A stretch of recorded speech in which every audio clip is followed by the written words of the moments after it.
Recorded Books, Incorporated presents an unabridged recording of Atticus by Ron Hansen, narrated by Ed Sala.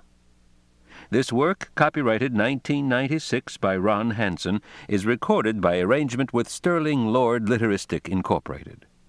This recording is copyrighted 1997 by Recorded Books, Incorporated. And now, Atticus. Colorado. Chapter 1.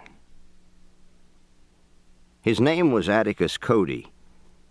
He was 67 years old and a cattleman without cattle, the owner of 6 oil rigs and 440 acres of high plains and sand hills in Antelope County, Colorado.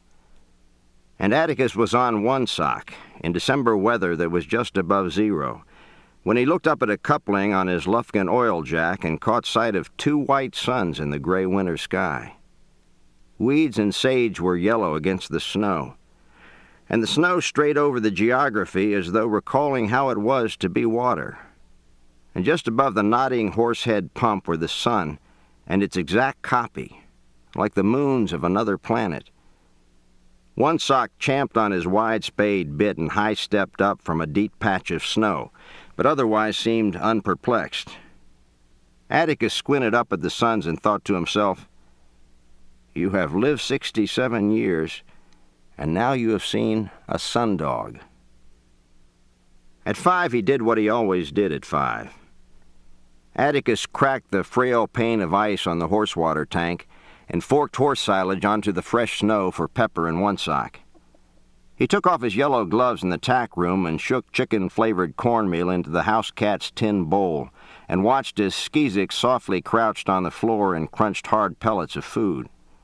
Crows were pecking at saltine crackers that he had crushed on the kitchen porch, and flits of snow were skewing under the fluttering yard light, and a yellow taxi was heading away from the front of his white 2-story house. Atticus hurried out and yelled, "Who's there?"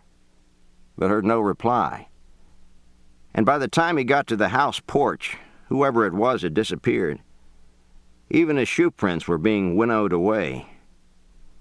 Atticus replaced the green tarpaulin that had sagged off the gas tank and engine of his old Indian motorcycle. Then he looked out at the night and a high plains landscape that was being gently simplified by the snow.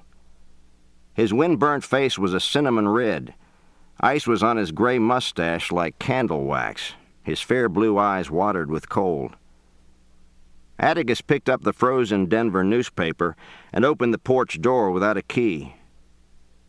His 40-year-old son was sitting in his flight jacket on the green wing-back chair inside, his hair bleached platinum and his handsome face tanned, just up from Mexico and grinning at his father's astonishment. Scott folded his hands behind his head and said with joy, "Merry Christmas." Atticus telephoned his firstborn son, but found out from Frank's wife that he was still at a budget committee hearing at the Colorado State Legislature. "You'll have to face me alone then," Scott said. Atticus just smiled and fried pork chops and hash browns in an iron skillet while his son opened a chilled bottle of California wine.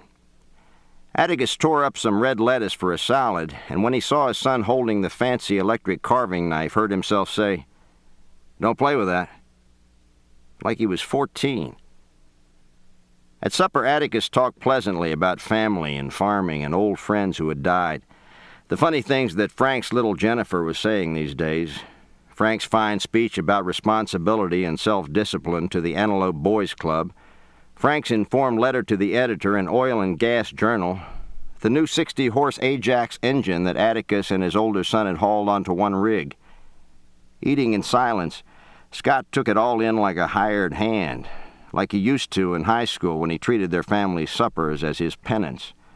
And now he hardly spoke except to say, when asked, that he was house-sitting for friends in Quintana Roo on the Mexican Caribbean. "Which town?" "Resurrección, 20 miles south of Cancun. 18th century mission town tarted up for the tourists. We got a Lutheran church here by that name, Resurrection." His son smiled with a familiar irritation. You do always look for the local angle. Atticus folded his napkin as if his next question was one of indifference to him. Who are these friends you're house-sitting for? You want their... To keep listening to this audiobook, I've left you a link in the description so you can do it, at no cost thanks to Audible's 30-day free trial.